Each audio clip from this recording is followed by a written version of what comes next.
Share Our Strength, which is a national nonprofit organization dedicated to eliminating child hunger in the United States, defines food insecurity as the inadequate or limited or uncertain availability of nutritionally adequate and safe food.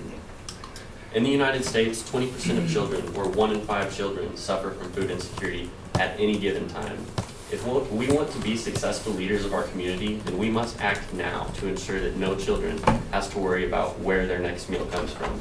It is not the child's fault that they don't have adequate access to food, and regardless of income, children should not have to worry about not having enough food.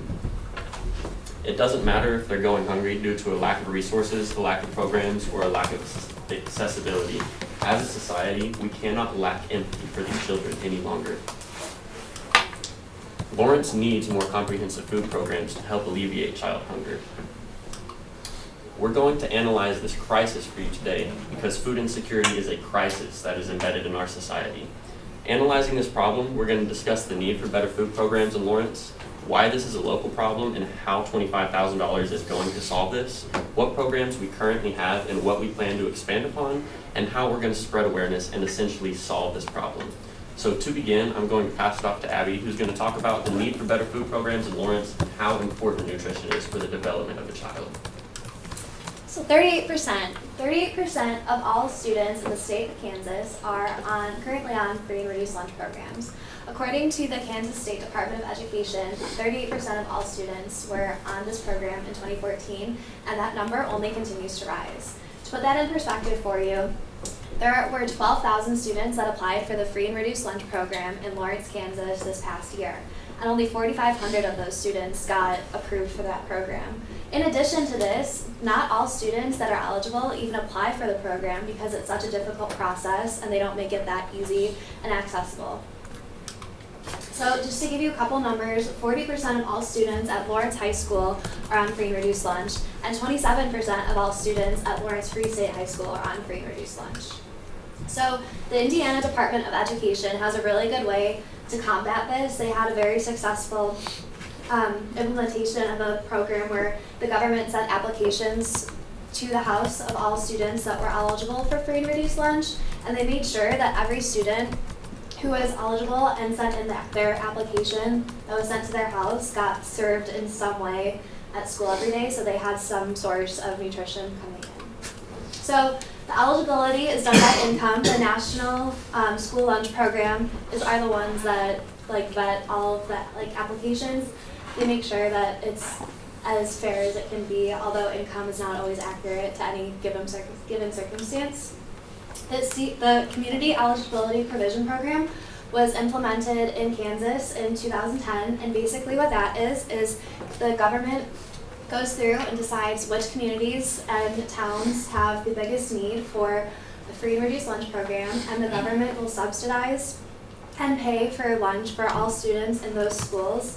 Obviously, Lawrence is not, did not, receive this grant because we're not Western Kansas. It's more prevalent there, but there is still a need for it, and here's why. So there are a lot of studies that have been done that show that there are higher reading and math scores when there are exemplar free and reduced lunch programs where the kids are all fed, whereas in Lawrence, obviously, we're lacking that. So the University of North Carolina, Greensboro did a study where they found that communities that have programs like the CEP program have higher test scores and attendance rates within their districts. So in the state of Kansas, 1 in 8 people currently struggle with hunger, and that equates to 1 in 5 children struggling with hunger, and 138,400 students across the state of Kansas are qualified to be on the free reduced lunch program, but not all of them have access to it. So now Caroline will look at how hunger is affecting the children in Lawrence and how we will utilize the $25,000 grant with comparison to private lunch programs versus government subsidies.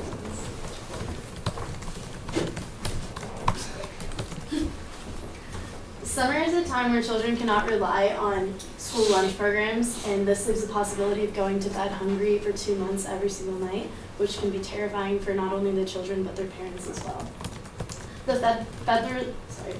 The The federally funded Summer Food Service Program is a lifeline for millions of low-income, hungry children. The Food and Research Action Center notes that 20 million children received free or reduced lunch programs during the 2014 and 2015 school year. However, in the summer, only 3.2 million of these children received, which is 1 in 6, received lunch programs during the summer of 2015. The National School Lunch Program and the School Breakfast Program currently reimburse citizens at the government level. Abby mentioned the reimbursement programs are being implemented in Lawrence, Kansas. However, the school lunch price actually kind of varies from this reimbursement price. According to the School Nutrition Association, here are the current prices for elementary, middle, and high schools. I took the liberty of finding the average of these numbers, which is about $1.45 for breakfast and $2.49 for lunch. With a $25,000 grant, we'd be able to give 6,345 children free breakfast and lunch. An additional perspective would be 17,241 children free breakfast, which is way above the $12,000 children need right now. And then the third perspective would be 10,040 children free lunch, which is a little under, but still way more significant than the current implementation of these programs. These are obviously great numbers for 12,000 kids in the area, and to reiterate, this is only with $25,000. Well, we can sit back and let government reimburse our citizens. The children are still not receiving the food that they need, obviously, and there's no one-size-fits-all method in this type of situation. So in 2015, U.S. Senator Mark Kirk implemented the Hunger Free Summer for Kids Act, which basically provides a reliable source of food during the summer for kids who otherwise won't have anything to eat, and this was implemented throughout Illinois. This eliminates the stereotypes for kids who need food and effectively reaches kids in cities, rural areas, and suburbs as well, and basically doesn't allow a zip code to define who needs food. This is exactly what Feeding Lawrence wants to do in our community. As U.S. Senator Kirk said, regulation shouldn't stand in the way of kids having year-round access to safe, nutritious meals. Additionally, this also allows us to not rely on government for changes in venue, weather, and other public safety issues that might arise. Finally, while we might find the means to feed children in our community, nutrition is essential. Rising rates of childhood obesity in the U.S. have been increasing attention to the nutritious value of school meals. This was implemented by the community for putting prevention to work and in about 15 school districts. Their goal was to increase healthy food options in about 2 years, which they did. It's hard for the government to find healthy yet enjoyable meals on such a large distribution level. And so with Feeding Lawrence, we'd be able to make sure that our children are eating healthy meals and having a first-hand experience of making sure that they have vegetables, fruits, and other calcium items like milk. Even children who aren't eating a lot can suffer from childhood obesity on a consistent and healthy diet. Marketing nutritious, rich foods through social media can have a subconscious effect on children's decisions for what they would like to eat. And with the specialization of Feeding Lawrence, like I said, we can make sure this is happening. Now that we've covered the need for a comprehensive food program in Lawrence, I'm going to have Daniel talk about the existing programs and how we would like to use those in our nonprofit. Yeah, so one of the more common programs that I'm sure we're all familiar with is the free and reduced lunch program. So most public schools across the United States offer this, and essentially what it does is it allows low-income or underprivileged children below the age of 18 or still in high school to receive either free or substantially reduced price breakfast and lunch. Typically, students don't end up paying more than 50 cents per meal with this program, and most of them actually get it for free. The shocking statistic about this is 6 of 7 students that use this program during the academic year do not receive food assistance during the summer months. So for the 13 million food insecure children, the summer months are absolutely the most difficult because they don't have that quality food assistance program. The Summer Food Service Program was established by the federal government to ensure low-income children have access to breakfast and lunch, and we want to expand this program throughout Lawrence. Our goal is to make sure that no child in our community goes hungry to a lack of quality, accessible food. We are committed to expanding this and making it accessible to as many children as possible in our community. So Feeding America, which is the nation's largest domestic hunger relief organization, they launched the Child Hunger Newsroom in 2012, which essentially serves as one platform to distribute their information, distribute news, and distribute ways to get involved and become part of the solution. In addition to this, it aggregates information from different social media platforms to bring this conversation into one centralized location. In addition to that, they created a blogger council, which is essentially facilitating the conversation and encouraging people who check the Child Hunger Newsroom to get involved and giving them ways to be proactive in solving this crisis. A separate program that the United States Department of Agriculture launched is the National School Lunch Program, and this one we think is kind of cool, but it's very unique. Throughout selected cities in the United States, which are historically low-income cities, they provide food sites that give students a free meal every day. Whether that be breakfast or lunch, students can find transportation to these food sites and get a free meal. If you're over 18 and you are impoverished or in a place where you need food assistance, you can also purchase these meals for a low cost of $3. And one of the really cool things about this program is on Fridays, in addition to a free meal for Fridays, they also distribute backpacks filled with non-perishable food so students have access to quality meals during the weekend, which typically most food assistance programs are not open during the weekend. We want to create a similar program to the Child Hunger Newsroom as well as this National School Lunch Program to make sure that students and children in Lawrence are effectively fed. So moving forward, I'm going to transition it to Nick and allow him to talk about how we plan to raise awareness as well as how we plan to effectively solve this crisis. Based on the information presented this far, there's a clear need for this program in the Lawrence area. As Abby stated, only 45 of 12,000 applicants, only a percentage of that are eligible for the program, use the program, which is a pretty big number in difference for where we could be going. A big change in this is the eligibility requirements that most people don't know about, because in between 2012 and 2013, the eligibility requirements went from 38% to 50% for people being able to access it, which is a pretty big jump to seeing that half the students are eligible to get this free reduced lunch program. To create awareness, we would like to utilize the newsroom as Daniel stated. It is a platform where all the social media information is put into one so that everyone can get all the information they need at one site, which is great. And also along with that, we would like to implement other things around the community, such as flyers on community bulletin boards or school bulletin boards to help spread awareness basically anywhere we could put flyers. And such like that, we do parent meetings on the local school level to not only inform them, but to create some access into these things because they're not so easy to find as you might think.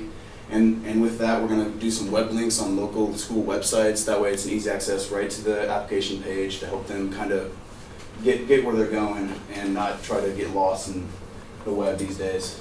Also, we'd like to do monthly letters to all students and parents to show that there's still options for them if they need this program, and that it's still available for them to use throughout the year, no matter when it is. As stated, 13 million children across the country struggle with food insecurity during the summer months. This can be the most difficult one, seeing that there's a lack in transportation to local sites and other areas. With the $25,000, actually, the current summer food program that is out right now is doing a pretty good job, but is not affecting all of the children that it needs to be doing. So we would like to. Feeding Lawrence is concentrated on expanding those programs to not only touch all those extra people who need it, but also to show that the awareness for it and get the word out a little bit more.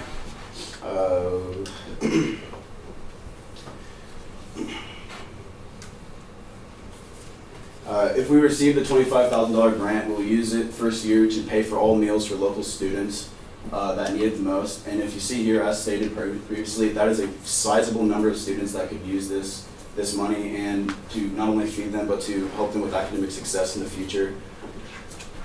These numbers are pretty unbelievable for only the $25,000 that we're applying our first phase of the phase of the plan is to put all the money towards meals, and then overall after that try to get investors / increase funding with, and hopefully use a GoFundMe page to get some local investors interested, and also find some private / local people that want to just contribute right away. And then after that, we're going to do an annual fundraiser that touches on all the important facts, and not only get the money, but also spread awareness again, because that's the biggest problem when it comes to this program, is people not knowing when they can use it and when they can. And now that I've pinpointed the problems and presented possible solutions, I'm going to toss it over to Caroline so that she can touch on some extra points. Coretta Scott King said, "I must remind you that starving a child is violence." Studies have shown that childhood nutrition is essential to childhood development.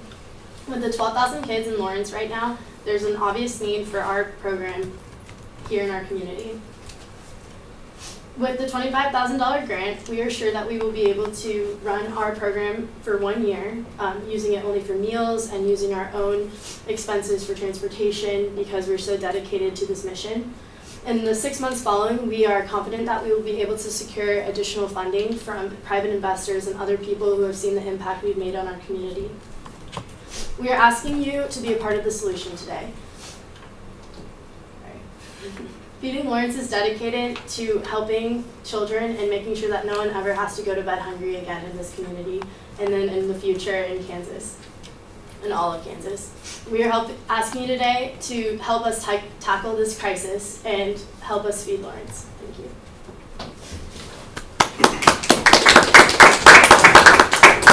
Does anybody have any questions for Red Group?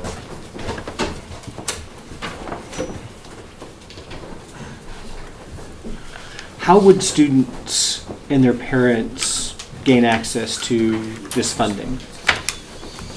Would they apply? The funding for food assistance? Yeah. Okay, so I don't know if we would do it based on an income basis or just in generally feeding children in Lawrence who need access to food.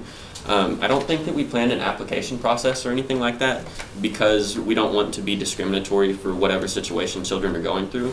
So essentially, if they come to us and say we would like help with providing our children a meal, we will absolutely do that. We won't turn them away. Do you have any infrastructure that you're planning, like working with the schools for billing and payment purposes? Mm-hmm. Yeah, we just. We have an exact plan, but I think just like the current need, we know like the current number of kids who are applying for it. So I think the schools are aware of that as well. So working with them and saying that here's our own funded thing, we don't have to do any government stuff for it. We hope to work with Lawrence Public School Administration to figure out those details at a later time when our nonprofit becomes functioning. Okay. All right. Thanks, guys. Yeah, appreciate it.